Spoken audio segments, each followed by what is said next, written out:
Oh. Good afternoon again, everyone. Thanks for joining us in this session. I hope everyone has enjoyed the coffee break and have taken the opportunity to... May I ask to please close the door? Thank you. Well, I turned off the music. Anyway. Thank you very much, everyone, for joining us in this session under the title Corporates Getting Ready for Solar. I hope everyone has enjoyed the coffee break and had a chance to also get to know one another and network amongst yourselves. I believe before we begin, we're gonna show you a slide with the official app of the Solar Power Summit. If I may have it, please.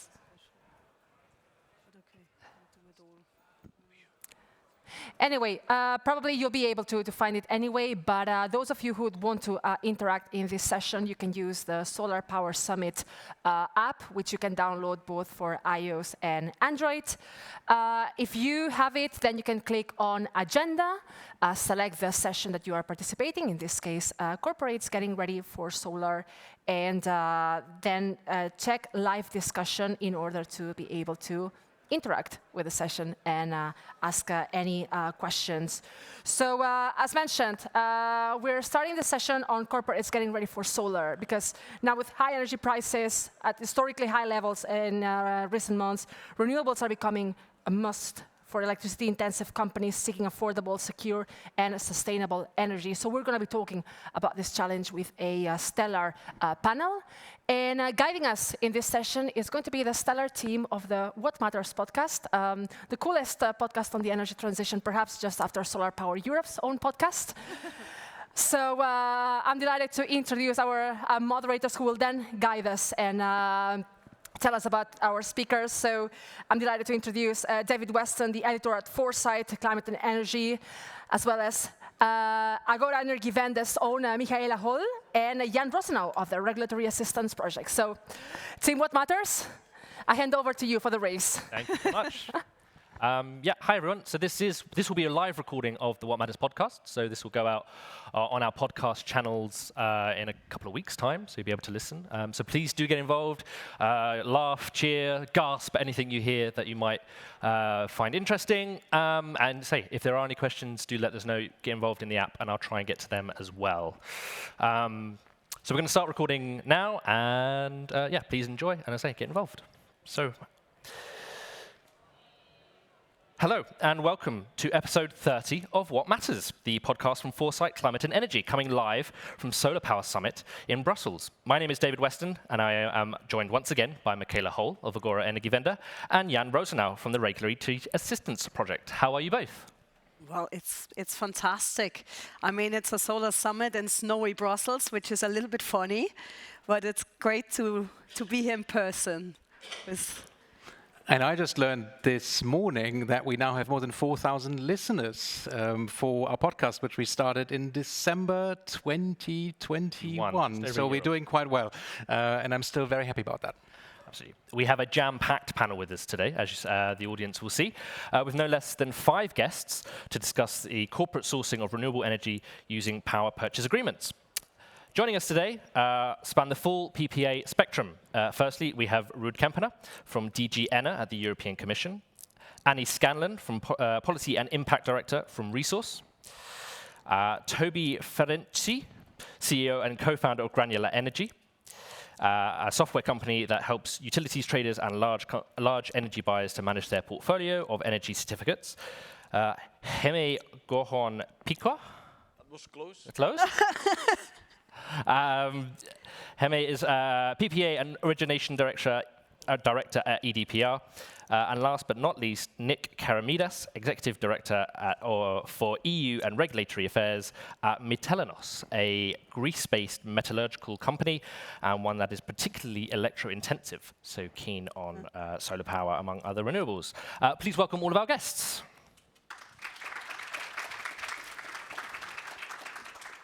Annie, I'd like to really kick off with you, if we can, from Resource. Can you kind of briefly tell us what a PPA is, to begin with? I think a lot of people may be not quite sure about the idea of PPA, especially from a corporate level, and maybe give us some sort of facts and figures about the market of PPAs. Absolutely. So maybe just to first introduce the resource platform. We're a platform Europe-wide which brings together energy buyers and renewable energy suppliers. And we think a platform like this is a great way that the buyers and the suppliers can work together and jointly tackle all the issues to corporate sourcing, unlocking the level of renewables that we need for the energy transition, and of course, decarbonizing the industries that are purchasing those renewables. So in essence, a PPA, a power purchase agreement, is a long-term energy contract. It helps companies hedge their costs over time. It ensures that they can account to their decarbonization strategy and really have something tangible to show that they're making the efforts to contribute to the climate transition. To kind of whet your appetites of PPAs and where we are in Europe at the moment, you can see here how the kind of spread of countries is today. So this is data from 2022. You can see that Spain is by far the leading country to sign a PPA in. Clearly a strong solar market, lots of lovely sun there. And then, bringing up in the second place, Sweden, which, not surprising, is more of a wind market. Norway, again, big wind market, and then Germany and the UK, which is more of a mix. Here we can see, who are really the trendsetters and leaders investing in renewable energy. Clearly, we've got the ICT sector, so these are all your Googles and Amazons who really started the trend for PPAs back in around 2014, and you can see how year on year this has grown. Heavy industry, this is the chemicals, heavy manufacturing coming in a close second, and then the telecoms industry in third place. I think it's interesting to look at the kind of growth of corporate PPAs in Europe because a PPA in essence is paying for a new renewables asset to be built. There's a contract between the supplier and the buyer, and that money will really build a new wind farm, will build a new solar farm. In essence, the money from these corporates are really unlocking a very crucial part of the renewables that we'll need in Europe for the energy transition. Looking at kind of the figures, I'm going to say the word gigawatts a lot. So if anyone still doesn't know what a gigawatt is, 1 gigawatt is enough to power around 750,000 houses. So you do the math. In 2021, it was quite a bumper year. We had a lot of PPAs being signed. This was mainly due to a bit of a hangover from COVID. So, there were delays and other issues in the renewables market, which meant that then it was a bit of a bumpy year for PPAs. But looking at 2022, again, an extremely strong year despite, regulatory uncertainty, some issues in the supply chain, again, persisting COVID impacts. But if you compare it to 2020, it's almost double in terms of the gigawatts installed. So last year we had about 6.6 gigawatts of capacity signed through PPA deals. And when you kind of break that down a bit in sort of trends that we could pick out from that, you can see increasingly that portfolio of renewables are a growing trend. So it's not just individual assets of a solar farm or a wind farm. It's really that whole portfolio that corporates are interested in. We also had more companies than ever signing PPAs because, as I said, in the past it was a lot of big tech, and now it's a lot more different players getting involved. Really spreading those benefits, and of course, really exciting moment for renewables. Yeah. Absolutely. I'd just like to bring in Jamie here to elaborate a bit on what Annie just said, what PPAs are. Why would, in very basic terms, why would someone want to sign a PPA? What is the benefit for the buyer, the off-taker? And what's the benefit for the project developer, the organization that actually owns the renewables? Just so our listeners really understand why we have this instrument, what its benefits are. Yes, happy to take that one. So at the end, I always like to define PPAs as a tool to basically share risk between the buyer and the seller. It's basically that. It's tailor-made, of course, but it's defining risks between buyer and seller. For the seller, it's crucial because it provides the end visibility on the long-term revenues of the asset. And at the end, it's providing certainty and making the investment feasible. Because if you are fully exposed to the market, you can either earn more money or if you can lose money. But if you have certainty, you can have this visibility and approve an investment at the end. For the buyer, I would say it has two dimensions. First one is the cost, because it also allows you as a buyer to have visibility on the costs, and it also brings here to the debate and to the I would say to the discussion the environmental aspects of the PPA. So it allows a buyer to fulfill the ambitious, I would say, sustainability targets. So in a nutshell, I would say this is a PPA, a tool to basically share risk between buyer and seller. For the seller, it provides certainty in the long term, and it allows investments to happen. For the buyer, it allows to give visibility on the costs of the electricity, and it helps to fulfill the sustainability targets. That would be, I would say, in a nutshell, what we understand as a PPA, at least from a developer's perspective. Perfect. Yeah. And I would like to bring maybe Ruud in here at this point. Very nice description of a PPA, but there's more than one type of PPA that can, in the form of the agreement, I understand, and that's providing some uncertainty in the market? Well, that's really the question you have to ask to a policymaker who doesn't sign PPAs on a basis. But what I can say is that from a policy perspective, we like PPAs, renewable PPAs in particular. Since essentially 2018, when we adopted the Renewable Energy Directive, we have actually been asking member states to make space for renewable power purchase agreements. Specifically, those renewable power purchase agreements where you add kind of new capacity into the system simply by a customer, a big off-taker, kind of demanding that renewable electricity. Why do we like it? Because already then we saw that we need a lot of renewables into the system, and most of the renewables come in the system through government support schemes. It's all going fine. Well, government support schemes and these good old households putting solar PV panels on their roofs. But what we need is a much bigger scale, and that has become really apparent after 2022, this year. The repower targets, that's our plan to kind of get rid of Russian fossil fuel gas, essentially sees 80 to 90 gigawatts a year on average coming into the system. It's clear that just support schemes alone cannot get that volume of renewables into the system. So the PPAs I like, going back to that one, are those specifically where a consumer signs an off-taker with a renewable project developer, and that renewable project developer can develop a new renewable project into the system and then deliver that electricity to the consumer, either through the market, these are called the virtual PPAs, or directly through an off-take agreement. May I come in here? To pick up on what Ruud said, it is true that the PPAs have, at the moment, I would almost say we're seeing a bit of a PPA hype. And we started setting the grounds in a clean energy package. And now we've seen that the discussion around market design, PPAs, yeah, I think it's almost a hype. And I would love to have today's discussion. We've just settled the basics of what PPAs are, but I'm afraid in order to have an informed debate, we will have to move immediately into the advanced level of PPAing.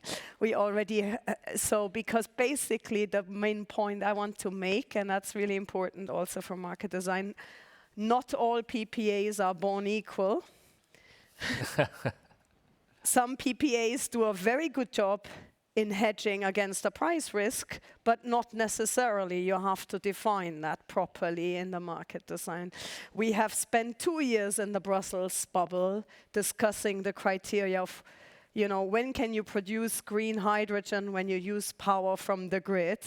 And it became very evident that hourly matching is something that is really important. And basically, those rules went a step further, and they took the PPA as a basis, but then added on. That's where we are at the moment in the debate. Yep. So there's a couple of issues there that we need to unpack. Not all PPAs are created equal.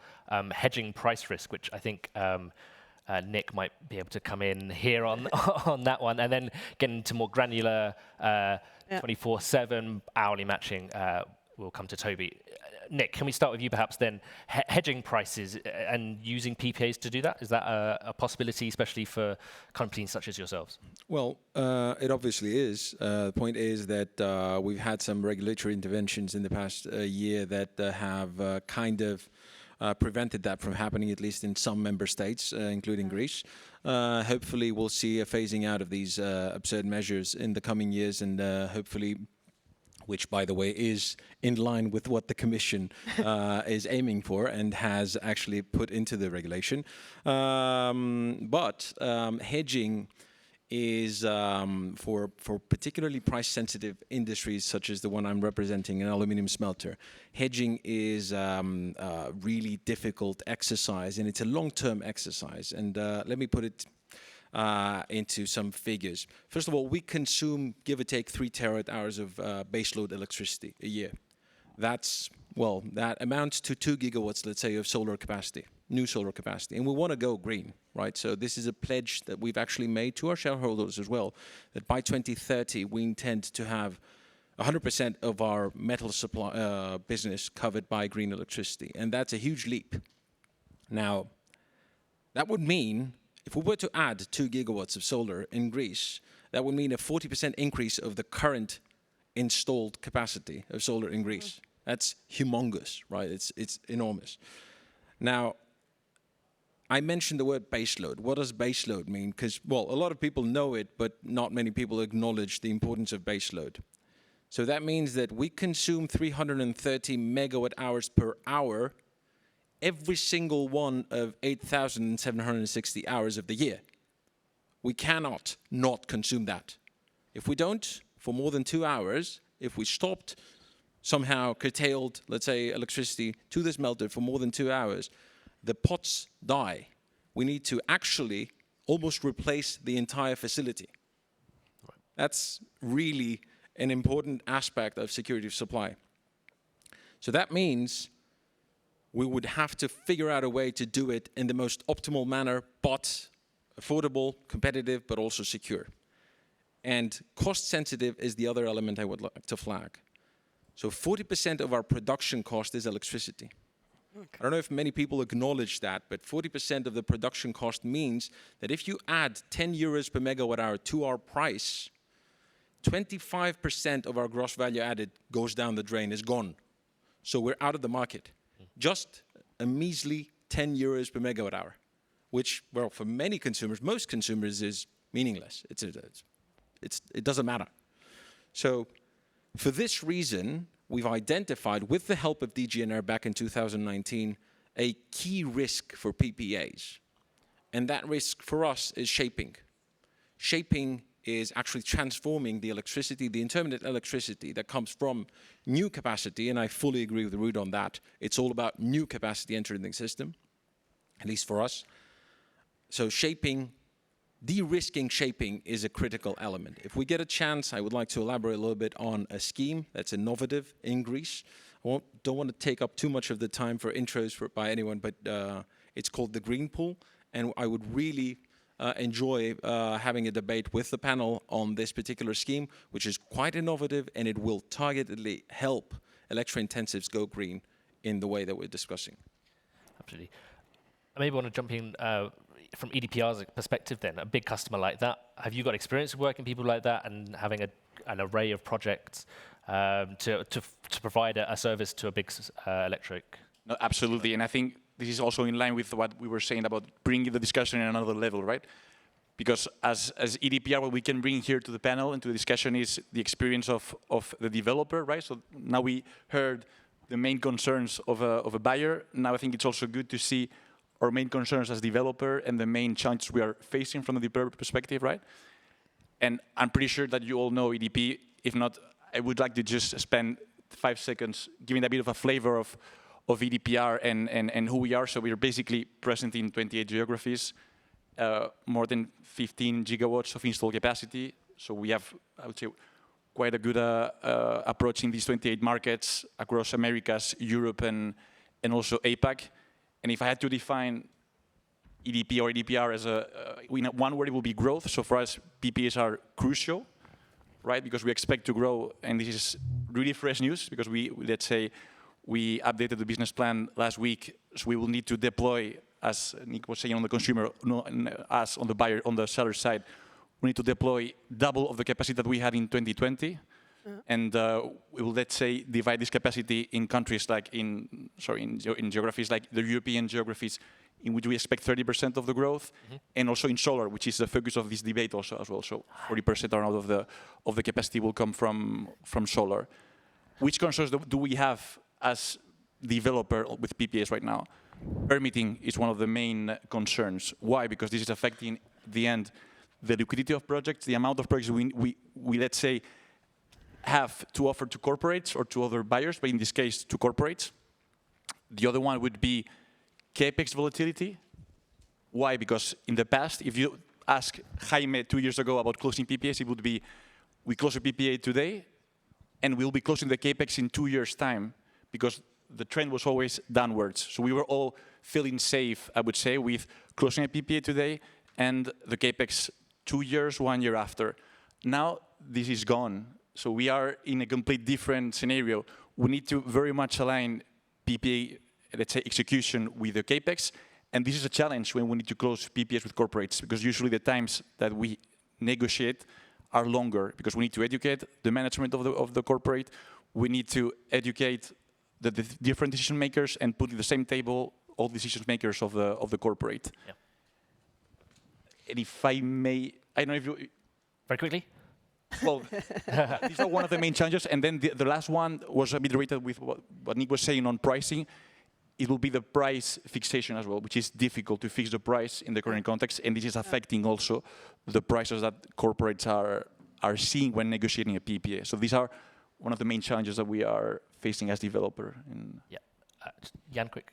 I would like to bring in Toby here and build on a point actually that Nick made earlier. That you need to match demand with supply, not just at on an average basis per annum, but actually every single minute or every half an hour, whatever your metric is. And we're seeing a lot of companies now going out and making big announcements of targets. Google maybe being the most prominent one, 24/7 green electricity by 2030, I think is their goal.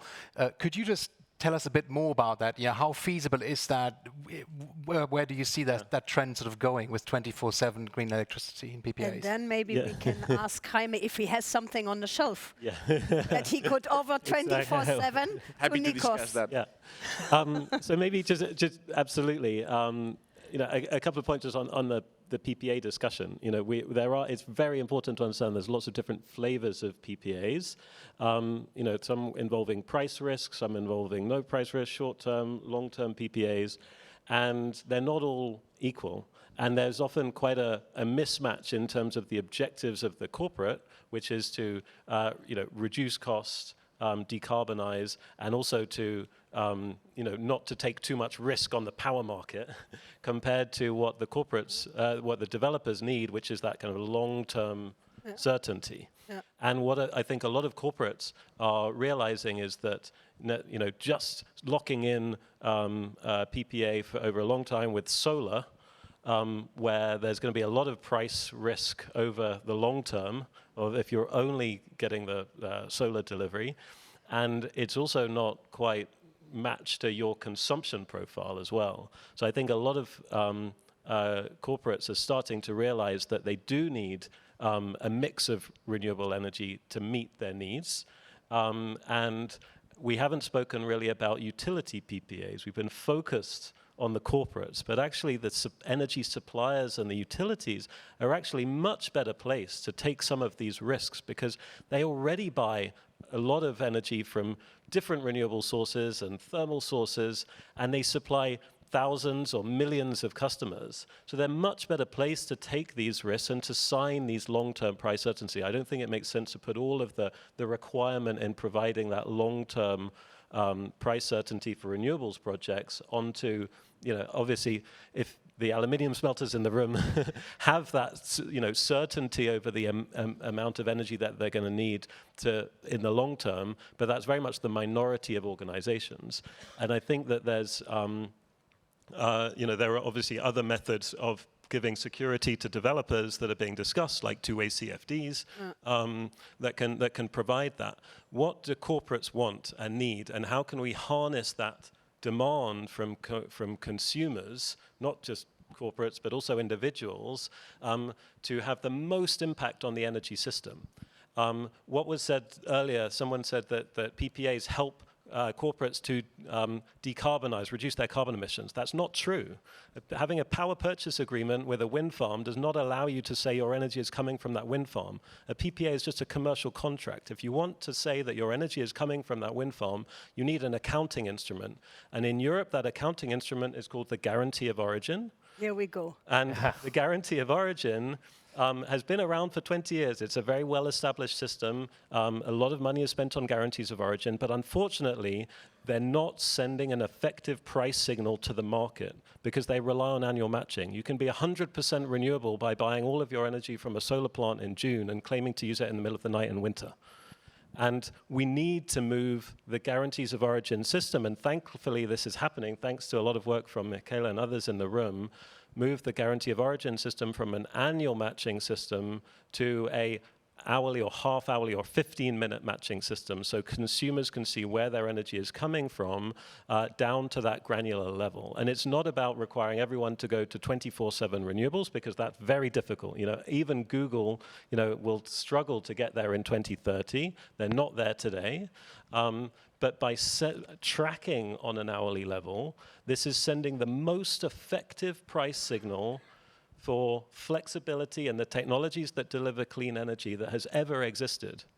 Because these certificates are tradable, so they can be benefit storage assets that can provide them when they're in undersupply and buy them when they're in oversupply. And so we'll see a lot of new offers from energy suppliers, and my company helps energy suppliers make this transition very easily, so that customers can have that transparency over supply. And this is going to, we think, send a really important price signal for all of the technologies needed. Absolutely. I'd like to welcome Maria Flora Middelboe Andersen from Denmark's Real Energy. You fought your way through the snow to get there today. I did. Thank you so much for very joining much us. for bearing. 24/7 power purchasing, something that your company is working on as well. Again, do you agree with Toby's evaluation? Perhaps 2030 is ambitious for Google, let alone smaller companies? I definitely agree with Toby's with regards to the granularity, working towards an hourly granularity. I think another thing we really need to consider as well is the additionality. So we don't factor in the renewable energy certificates from renewable assets that has been around and been government subsidized for the better of 20 years. So we actually see, we offer an off-the-shelf PPA product based on wind and solar. We have a proprietary tech model where we make an analysis of each individual company's consumption profile, and we match them up with the ideal mix of wind and solar. And then you get the guarantees of origin relating to these particular assets that have been constructed as a direct consequence of your power purchase agreement. So I think this combination of granularity as well as additionality is crucial for us to get closer to 24/7 carbon-free energy. We do never reach 100%, I will say. But we can, with the generally high amount of renewables in the Danish grid, we can actually always get over 90% with a combination of wind and solar. This brings back a lot of things that Ruud spent the last 2 years on. Yeah, absolutely. Yeah, Annie. Just wanted to echo everything that was said, because I think, in a world where, particularly in Europe, we're very sensitive to greenwashing, companies really know that they have to act and act in a very legitimate way. So, of course, the guarantees of origin is really where the transparency, the legitimacy of the whole PPA market comes into play. So, just wanted to fully support that. Absolutely. Ruud, maybe you could jump in there on the guarantees of origin. Is that something the EU Commission is perhaps working on to strengthen them so that they become hourly 15-minute levels? Yeah, so I think what already was mentioned was the combination. That's what we're looking at. So you have a power purchase agreement, and then with those power purchase agreement comes the guarantees of origins from those assets which you've signed your contract with. And I think that combination works. There's no barriers for that whatsoever, because the guarantees of origin in itself, the product in itself, can already characterize all of the things you need to know. Where is the location, what time it's being produced, and what kind of level of is it a kilowatt hour, megawatt hour? All of that can be already put into a guarantee of origin. So together, they make a really nice combination. I think what still is missing from our side is simply the size. We're talking here in this panel to people who are very advanced. They want all 100%, renewable power matching. But if you look at the graph which we showed in the beginning, and we had 6 gigawatts in 2022 signed. Now, of course, this doesn't match year by year, but we had 55 gigawatts developed in 2022. So 6 of those 52 gigawatts, they were signed by PPAs. Of course, a part of that was also solar PV and rooftops. You can't really sign PPAs with that. But still, there's a really big market still out there for that to happen. And I don't know if someone can answer that question, but I think if you look at generally companies which sign PPAs, there's a lot of opportunities still for companies to sign a PPA and then maybe match 15 or 20% of the electricity demand without any worries whatsoever. Yes, going to 80% will be a big thing, but I think there's many companies out there, hundreds of thousands of companies which haven't even started yet. And I think that's one of the key elements which we have to start looking at right now. How can we engage those into this market? With that, we're going to create more liquidity, and then with more liquidity also in the PPA market, also the ones which are the front runners can then try to find ways to match and get to the 100%. No, thank you very much. I totally agree with you. I see this as two horizons, right? So we first need to deploy more and more renewables, I would say, into the system. And for that, I think that current PPAs, either financial or physical, are doing the job, and we see potential there. So we need to deploy more and more renewables.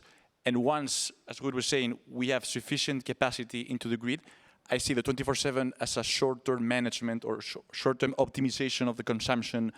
So a tool for that, for the short-term optimization of the consumers.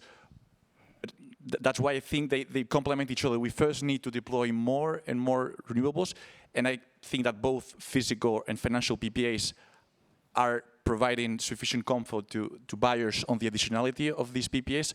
So they have the GOs. Even if it's a financial PPA, you always have the GOs that have sufficient traceability. You can even deploy blockchain-based solutions to give even additional comfort to the buyer on even, let's say, lower granularity. But I think that we should see this as a two-horizon solution. First, we need to deploy more renewables into the systems, into the grids. And once we have all this capacity together with flexibility assets such as storage or other energy vectors, we would be able to fulfill that vision of 24/7 that I think it's also very interesting for buyers, definitely. Yeah. I would like to actually come back to a point that Ruud made, that there's this gap between capacity and how much of that is actually covered by PPAs. And Annie, on one of your slides, I think it was the first slide where we saw the breakdown by country, you can actually see that like Italy doesn't feature there, and Italy has a huge capacity of renewables, and there are other countries too in Central Eastern Europe. So why is it that PPA market seems to be dominated by a few players? I mean, from memory, it's Spain, you have the Nordic countries, Germany, and then there's not an awful lot more. So why is that we see this discrepancy between different markets? What's driving PPAs in one location but not in another? Well, I think, taking in perspective, the country perspective, the types of industries that we see signing PPAs, maybe to come back to the point that you were making earlier about the sort of general barriers to the rollout of renewables, permitting, supply chain, regulatory uncertainty. These problems are also problems of the PPA markets, because if there's not enough projects, then companies can't buy that. I think there's also been a history of kind of certain industries signing that because, they had the capital up front. But, and I'd be interested to hear, Maria, your thoughts on this, because, I think there's also a big education piece of how do we bring in more types of companies. I mentioned that last year we saw more variety of companies signing PPAs than we've ever seen before. But, there are small companies that just wouldn't even think that they could enter into such an agreement, when actually there are really good options for kind of pooled PPAs and, aggregating demand. So I think, Maria, maybe you could come in here and talk about the work you're doing on that. Yes, happy to. So I think just as you're saying, education is one of the biggest barriers we see to expanding PPAs to more companies.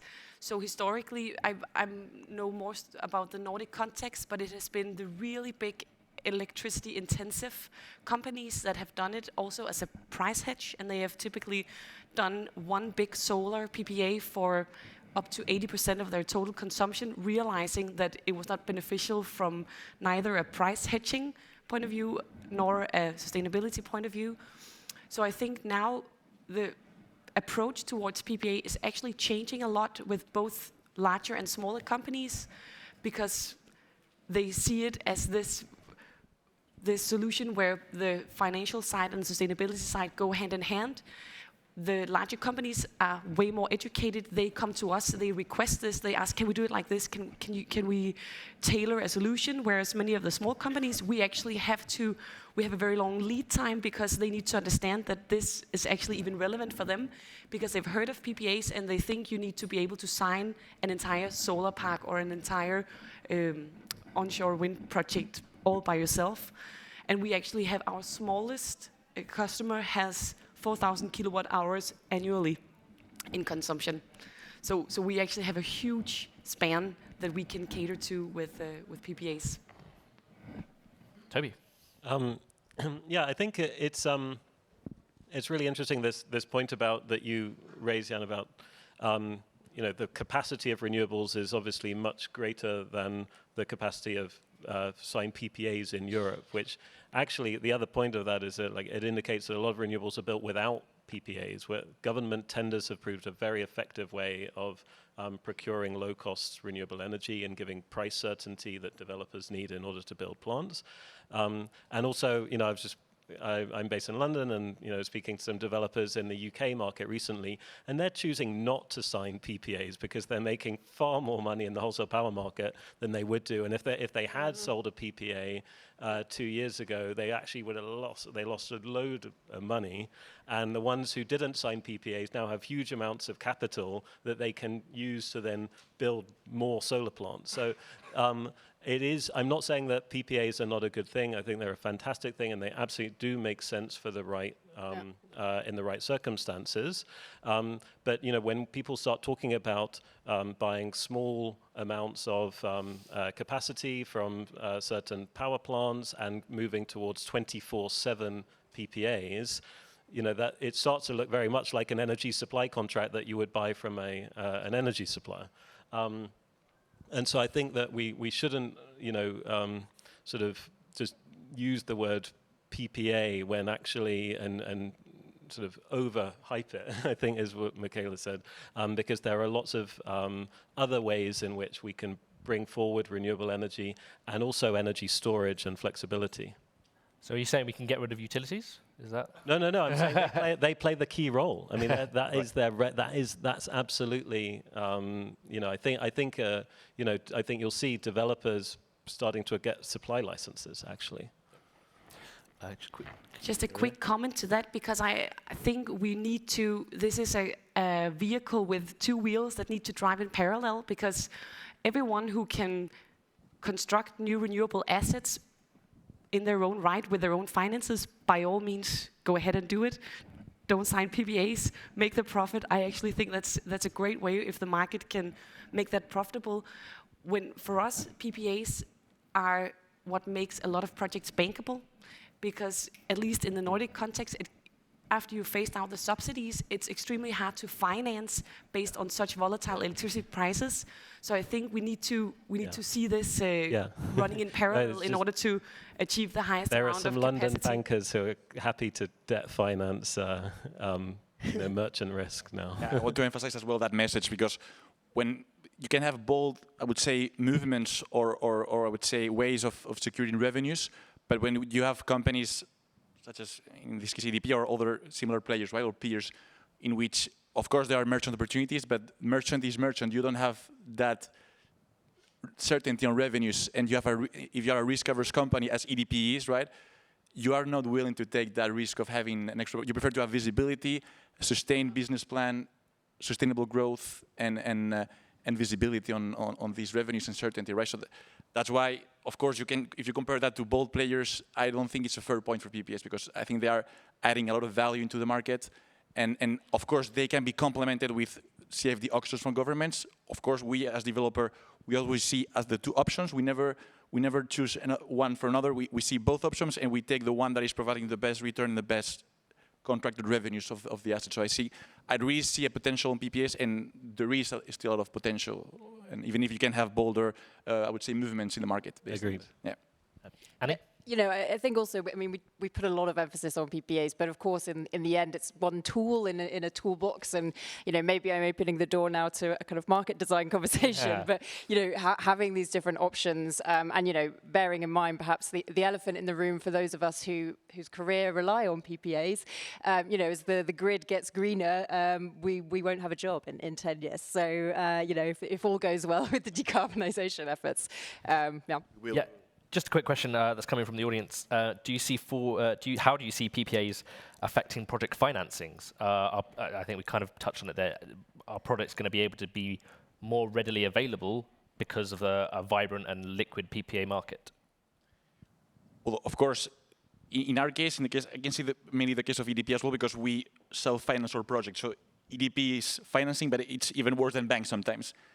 And of course, we look at options that are providing routes to market, that are providing visibility to our assets, right? To the revenues of our assets. CFDs, PPAs, and at the end, the PPA, so that having the possibility of having PPAs in these countries is adding much more certainty to EDP as investor and to our shareholders, right? So I would say that, of course, having always the PPA opportunity is always good for the bankability. It's crucial for the bankability of the projects, even if we decide sometimes to go with an auction, CFD auction, or with a private PPA, with a utility, or with a corporate. So I agree with you that we have different options to have this certainty on revenues. But again, I do see a lot of potential here in Europe for corporate PPAs in the coming years. And having said that, of course, we can complement in the future with other solutions, such as you were mentioning on the 24/7, but yes, for sure, I see potential for PPAs, and I work on my daily basis on PPA opportunities, and I see a lot of movement and a lot of opportunities. So let's hope it will continue in the coming years as well. Do you want to come in on a point, Ruud? Yeah, I was still stuck with Jan's question about why in Italy don't we have PPAs, and. But it comes back to the electricity market design, don't worry. Because not only that, you have another 15 member states where you have zero. Yeah. And I think that's the worry which we have from a policy perspective. And unfortunately, there's no answer, because then the electricity market design will be very simple. You know, if there's only one issue why that is, we can fix it, but it's not, of course. And I think already at the beginning of the year, what we did was, as part of the Repower EU, essentially try to identify kind of, you know, how can we support the PPA market, knowing that it's needed. And already there, we essentially had 3 elements. One of them is that in the past, indeed, there have been regulatory barriers. One very specific one was, for example, and Nick already mentioned it, people couldn't sign 2 contracts. So if you sign a PPA, you also would have to sign another contract to kind of, you know, shape the rest of your demand. You couldn't do that. Those have been taken away essentially since 2019. So you already have some of those barriers taken away. The second one, and that's what you also clearly see, Sweden, a lot of PPAs, but you also have no support schemes. So there, the interaction between support schemes and PPAs is a very important element to look at. The third one, which we also looked at, is the market, the demand for PPAs. You've shown kind of amazing figures in terms of the gigawatts, but I'm always surprised by the number of PPAs signed every year. You can actually count them. It's like 200 or 3. It's really low number. It's not like, if you think about the amount of companies we have in Europe, 40,000, 40,000 energy-intensive ones, millions of smaller ones, and we have 200 PPAs signed a year. It's a really small number. So expanding that market is another one which we're looking at. And then a third one which we identified is exactly what's on that graph. Some member states don't have any PPAs whatsoever. Still, you know, there's lots of potential for renewables to be deployed. And there, making sure that we're tapping into the renewables potential that we have within Europe can be done through PPAs, through cross-border PPAs. That's also something which is not working, which is not happening. Well, it's happening a little bit in terms of virtual PPAs, but there again, looking at how we can use kind of our backbone, using the increased interconnectors that we're pushing to also give signals there on where can we increase the interconnection capacity to bring cheap renewables from regions where they are being deployed to the demand centers that we have within Europe. Yes, Nick, I was going to bring you in at that point anyway. We spoke about Greece, and can't remember if Greece was on that list of countries. Yeah, well, not one of the big ones, but still in there, still, yeah, featuring among them. And by the way, I wanted to build first of all on what Ruud just mentioned about cross-border PPAs. One very quick word on that. An enabling condition could be to boost long-term interconnection rights way longer than 1 year, because actually transporting the electricity from one end to the other, which cannot be effectively financially hedged for longer periods of times, is a key element that blocks essentially, well, at least big corporates from signing cross-border PPAs. I know that in probably the Repower communication that you guys gave out, you alluded to that, and Acer also points in the direction of at least going for 3-year cross-border contracts. I haven't seen anything in the leak that was released yesterday, so hopefully you guys might end up addressing that at the end of the day.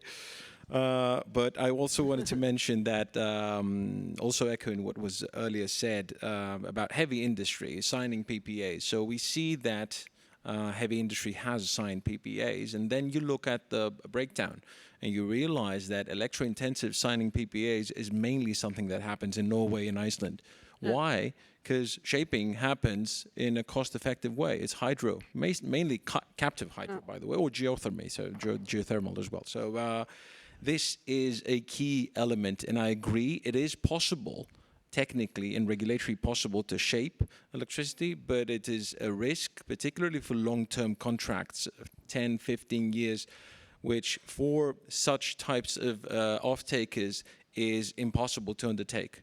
It's simply impossible to undertake. So mitigating that risk in a cost-efficient way, a smart way, would go a long way towards doing what exactly Ruud mentioned, which is leveraging the volume and long-term commitment of electro-intensives, which we will absolutely need to get to the targets or near those targets. Because, as I said before, for Greece alone, if we were to add the needed capacity to just feed our smelter, that's just one factory, right? We would increase the installed renewables capacity in Greece by 20%. Just us. Mm. So that's humongous. You have to acknowledge that if you do that across the board and incentivize through de-risking, I'm not talking, subsidies and stuff like that. It's de-risking. It's a risk mitigation tool. Then you will ensure the addition of massive amounts, massive volumes of renewables. And, well, I noticed you mentioned earlier CFDs and PPAs. I personally am a bit allergic to, going back to the old recipes with a lot of state-backed feed-in tariffs, and we call them CFDs now, but basically in Greece we've had two-way CFDs since the dawn of time. This is the way we've developed renewables in Greece, and by now, RES, solar and wind, onshore at least, have reached grid parity, right? So just let's make sure that we allow the market to operate and work and deliver. And if they need a boost, then boost PPAs by all means. Not necessarily going back to the old recipe of all state-backed contracts. I don't think that sends the right signal. Michaela? Just so I understand you right, when you ask about de-risking the last mile, that's what, and you say at the moment, so what you're effectively asking for is a state-backed guarantee for fossil consumption, right? No, or what is it that can you be a bit more explicit? Sure. Yeah, well, I can basically guide you through the concept. So we got corporate PPAs being signed by electro-intensive industries, right? So they're pooled by an aggregator, who is also the supplier of those consumers, for the volume that we're discussing. I know Toby will object to the annual consumption and the fact that if I'm adding 2 gigawatts of solar, or 2 gigawatts of RES, I'm actually expecting to receive 3 terawatt hours of green electricity, but that's just me.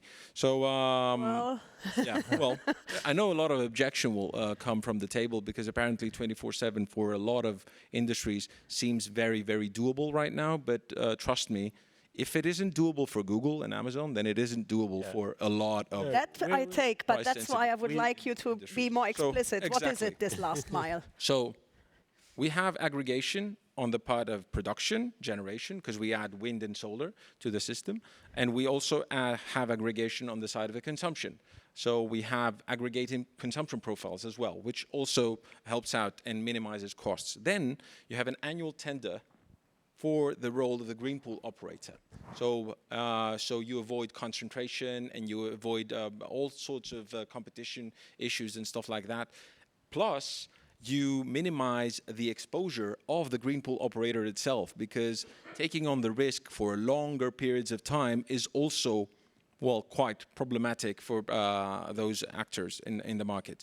So you get the green pool, the status of the green pool operator by offering the least cost, the lowest price for euros per megawatt hour for shaping the electricity that's thrown into the green pool.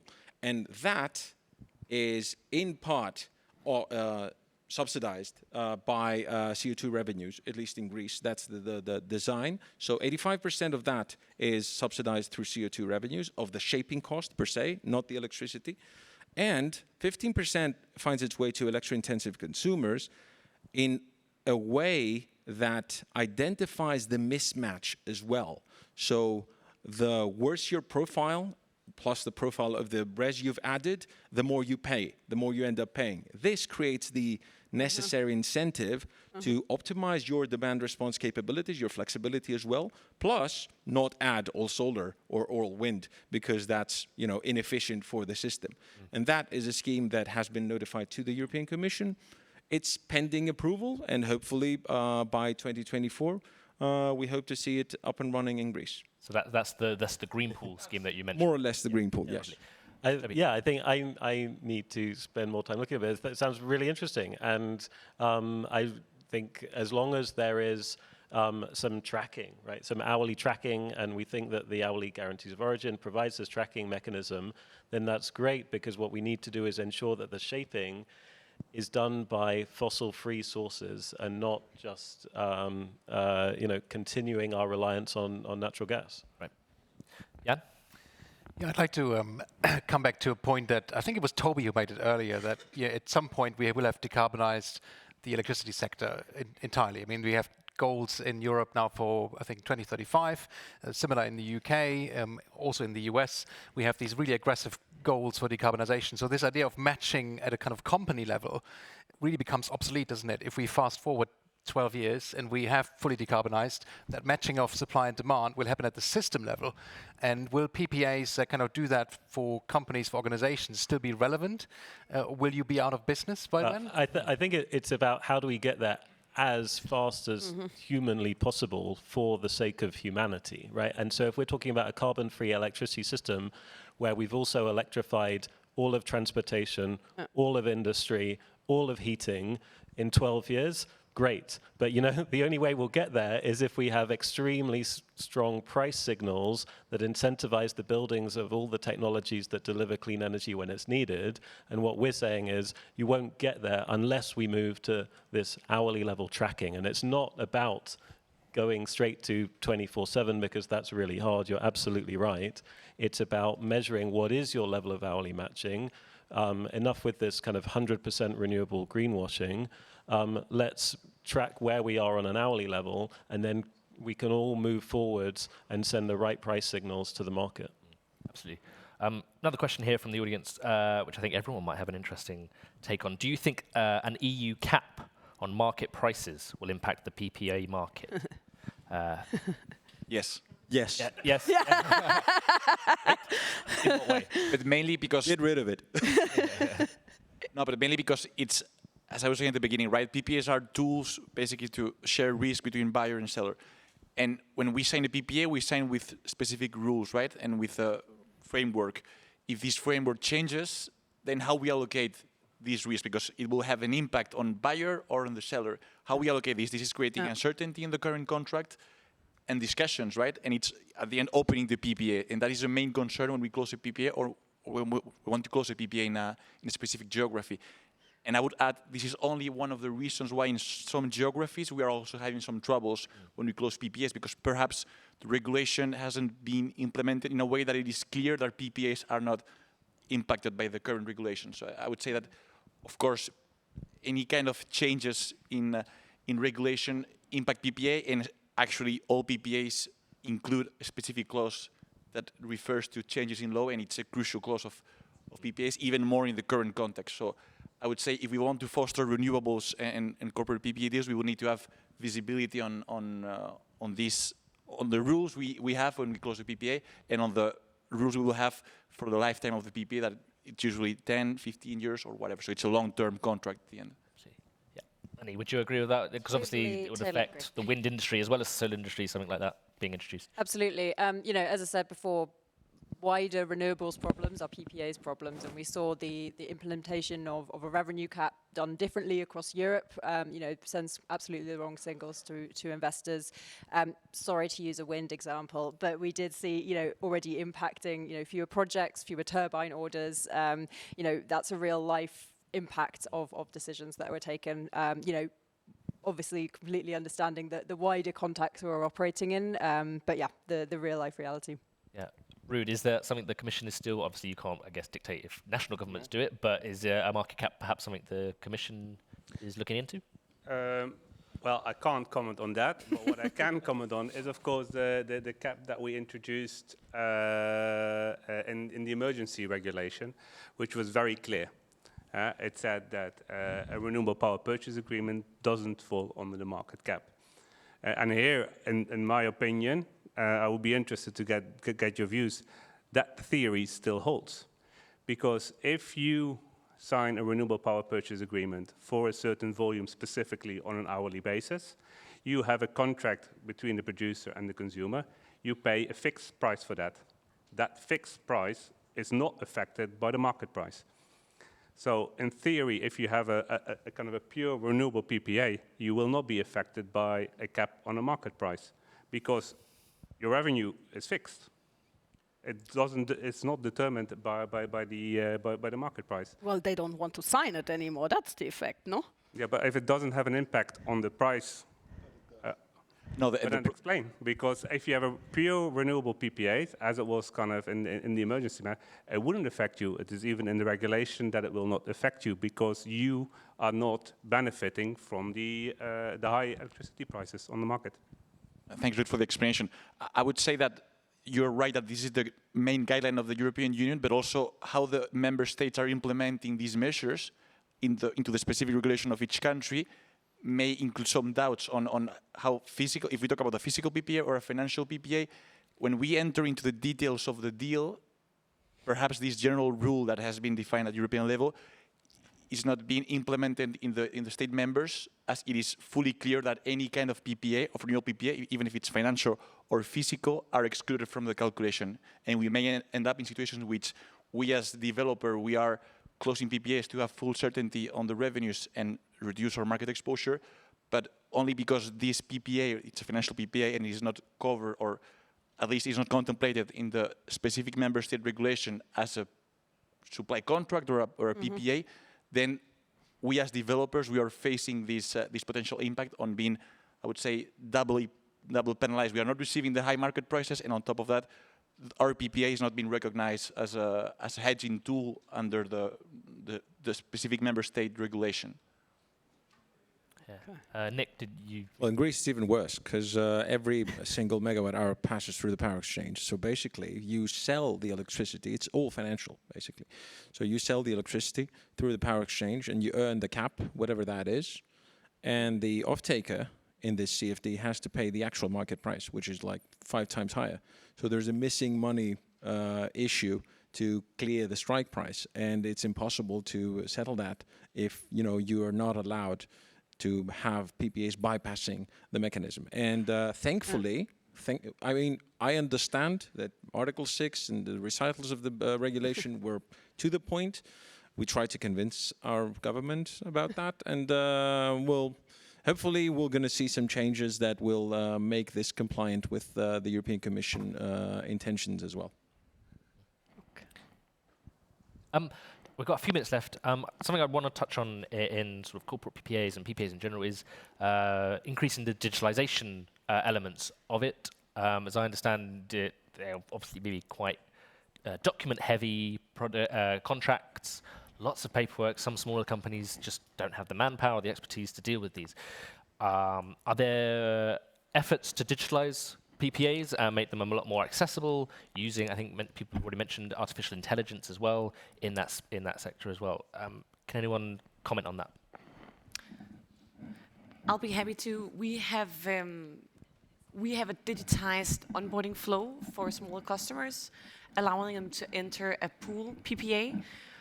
We handle the contractual framework towards the developer, so we're the only counterpart towards the companies. This is a prerequisite for these companies being able to sign PPAs, because most of our target customers, they are production companies. They typically don't have anyone in-house with legal expertise. So for them, they either have to hire legal expertise, and then it will be too expensive. It will eat everything that you save from making the PPA. So we have a 5-page long document that you need to review and sign, which is very basic. Right. So that's the. I think it's a digitalization.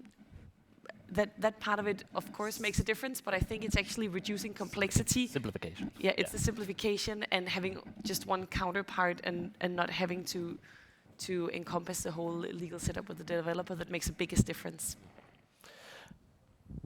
Echo that. I think absolutely if you want to make PPAs or, let's say, other enhanced green offers available to more companies, you absolutely will need to, the service providers, and those service providers will need digital tools, because most businesses are not able to have energy experts and energy teams. So we have to make this really clear and easy and understandable. And I think we'll see lots and lots of activity there. And is the market regulation in place to support these sort of digital products and these maybe digital markets, blockchain markets, anything like that being discussed? I think one of the key aspects that we're looking at is indeed allowing this aggregation. So, allowing multiple, well, it's already allowed, but really kind of also incentivizing kind of multiple consumers coming together, trying to find like an innovative solution to get to those renewables. And that obviously needs kind of a digital project, but it also needs information. So that's the other piece of the puzzle which we're working on. And I think the other one, which each and one of you also talked about, is that as we are going into the electricity market, which is even on a kind of a 15-minute level, we also have information every 15 minutes about, okay, what is the state of the electricity market? So those products themselves also will be able to evolve over time as we get more and much more granular information available. And if I can go off of that, I think something that really has surprised us is how little insight many companies have on the emissionality of their electricity consumption and what time over the day they actually consume and when the emission factor is highest and lowest. So I think in terms of digitalization, for us, the most crucial tool is actually, it's not artificial intelligence, it's just a matching algorithm, but which is able to match historical data of wind and solar production against historical data on an hourly level with the company's consumption in order to be able to see what would actually be the ideal PPA mix. I understand there are some different emotions towards 24/7. I understand that completely. I think as a methodology, I think it's definitely the right direction to look, instead of just signing one solar and not actually realizing how many hours you're covered by this. absolutely. No, just echo where what we're doing is helping energy suppliers develop these sorts of products and other service providers, not only energy suppliers, but develop offers for customers that do give them certainty. You can call it a PPA if you like, over which sources of which generation sources are supplying them with their energy, and then giving them that traceability and allowing them to do these different forms of carbon emissions calculations down at the hourly level, which is really important. So I think there's going to be a lot of development here, and that's good. If I may add there, in current PPAs, it is quite standard to include a lot of information related to reporting. So real-time data, production data of the assets, even forecasts of energy, irradiance, wind speed. There is a lot of ex-ante and ex-post information that is provided through PPAs. And I guess it will be very interesting to put everything together and digitalize that and enhance perhaps the reporting, I would say, side of the PPAs. But also, it will be very interesting, and this has perhaps nothing or not too much to do with digitalization, but it's, I would say, the simplification of the current PPA contracts. Because especially with corporates, it takes a lot of time to agree on a specific. No. With retainers, it was quite good, to be honest. But it is really one of the main stoppers when we have to close. Not stoppers, but it's adding more and more time to the PPA discussions and PPA negotiations. And in the current context in which we need to, let's say, put together CAPEX and PPA at the very same time, I would say if we are able to also simplify the PPA documents, the PPA drafts, if we are able to put together in the corporates all the decision makers and simplify all this drafting of the contracts, that would for sure, I would say, enable more and more, I would say, corporate PPAs in the European market. And if you want to complement as well on this. Well, if you allow me one plug for the resource website, it's not a high-tech solution. There is a Word document you can download that is a template PPA contract that is free, and anyone can go use it and has that as a nice starting basis for these kinds of negotiations. Absolutely. For sure, and we are very familiar also with that contract, but I would say that the next step would be to even have a simpler contract. It will be I think it's a big challenge because we are facing that challenge as developer. But I would say that the next step would be perhaps to being able to simplify or even having, I would say, a template that is simpler also for corporates. Because we as developers, or even utilities, we are very used to what a PPA is. But when we are facing a corporate, they usually don't have the experience. They need to hire external consultants or legal advisors, and this is extra time, extra cost for corporate buyers as well. So that would be one of the directions also to streamline also all this execution of corporate PPAs. Yeah, Nick, from a heavy electro user, would simpler PPAs help you? Simplification is always. Or does the sort of the personalization of them, is that something a bit more attractive to such That's a big the customer? thing. Simplification is always a good thing, obviously, and it saves everybody a lot of time. And to some extent, I agree with Annie. I mean, the templates that have been provided also helped out, obviously. But it is true that if you can't go to the other end, to the other edge, like standardizing PPAs, because it is a very, very tailor-made exercise, especially for energy, particularly for electro-intensive industries. So I do agree that to a certain point, for certain categories of consumers, it would facilitate the process of signing PPAs. You would have a very, very simple, one-size-fits-all agreement that's short and sweet. But it might be a bit more challenging for large corporates. Interesting. We have time for another question or not? We have one more. Well, I'm going to do one more quick question. Unless You have a question? I would have one, but if you have something from the audience. I was just wondering, is there, since it's Solar Power Summit, so I guess it's also solar thermal, is there also such a thing as a heat purchase agreement, or will we see something like that? Because it's only electricity. Will that come up soon? With heat, I'm not very familiar, but with hydrogen, for instance, I do see that. Oh yeah, hydrogen I'm very familiar with. It is Got a another question. Indeed, you see some heat purchase agreements already taking place. Actually, the resource platform organized a couple of sessions in November this year. It was very interesting to see, for example, solar thermal. Yeah. So solar thermal purchase agreements in industrial off-takers. Exactly, And something like that. they essentially are working on two different kind of models. One where indeed kind of the design is developed together with the consumer, and the other one where you kind of plug more or less a kind of a heating device, or you provide heating to that industry. And industry or Europe is 50% heat. Exactly. Some of that will definitely be electrified, but even kind of heat pumps providing heat to industrial off-takers would essentially be able to be done by purchase agreements. But of course, it's much more physically connected. Yeah, it's a big it's more difference, isn't local. it? I mean, you can't generate the heat 500 kilometers away. Cross-border PPA. Not yet. Not yet. Guarantees of origin. I can maybe add to that. I mean, aside from being a very electro-intensive business, we're also heat-intensive because we're a vertically integrated producer. So we have an alumina refinery that eats up massive amounts of heat. That exercise is even harder. Yeah. Right now, it's a high-efficiency CHP facility that feeds that plant. It's gas. The exercise right now is in the direction of evaluating how much hydrogen, ideally green hydrogen, we could pump into that CHP facility to reduce emissions. Electrifying the entire heat procurement for the alumina refinery is nearly impossible right now. Yeah.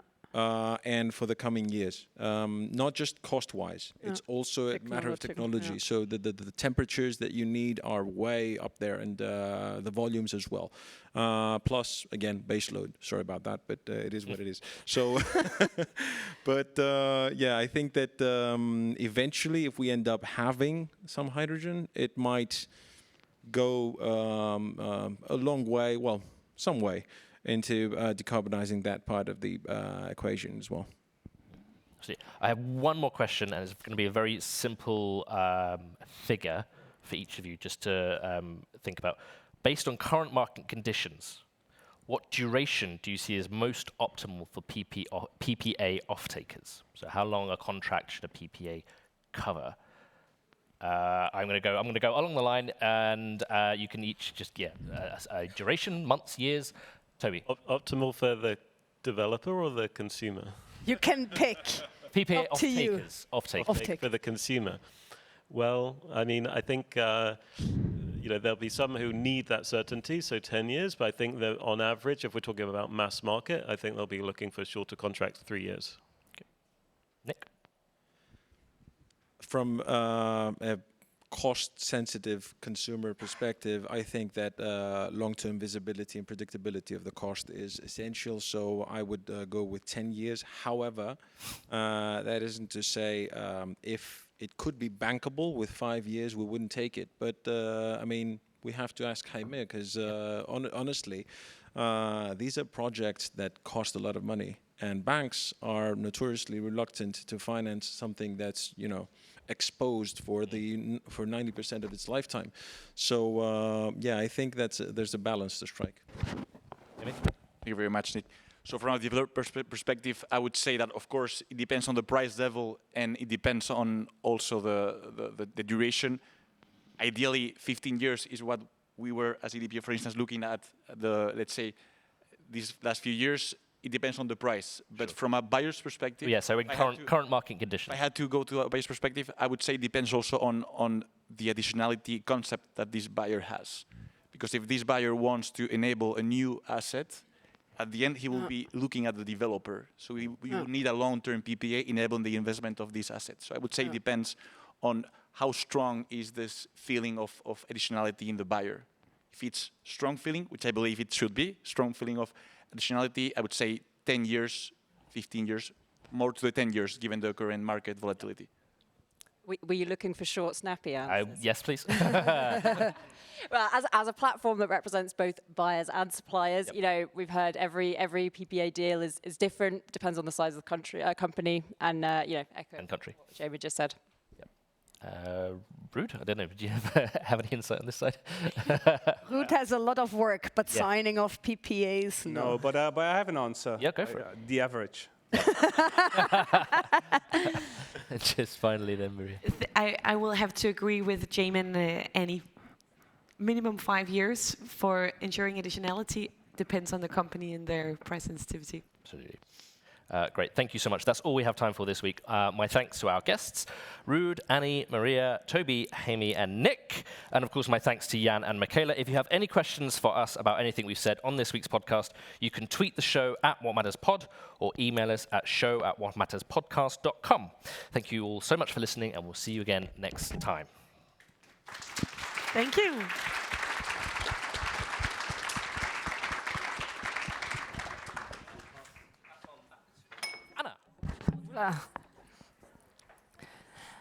Thank you so much, Dave, and the entire What Matters team for what I believe it's been a really exciting recording. I believe those of you who have only been able to join later on will be able to catch up with the recording very soon, in 2 weeks. So, well, this is the end to the first day at the Solar Power Summit 2023. I hope everyone's been enjoying this first part of the race, but tomorrow we're going to be back for more exciting policy sessions ahead. We're going to be back at 9:30 here in the same venue with a new set of exciting sessions. Now, for those of you who have joined, who have signed up for our dinner this evening, it's starting, if my understanding is at 6:30 at Plein Public, which is just 500 meters away from here. I believe there's going to be an exciting solar 360 experience awaiting us there. So I look forward to seeing many of you there and enjoy this evening here in Brussels. Thanks a lot for being with us today.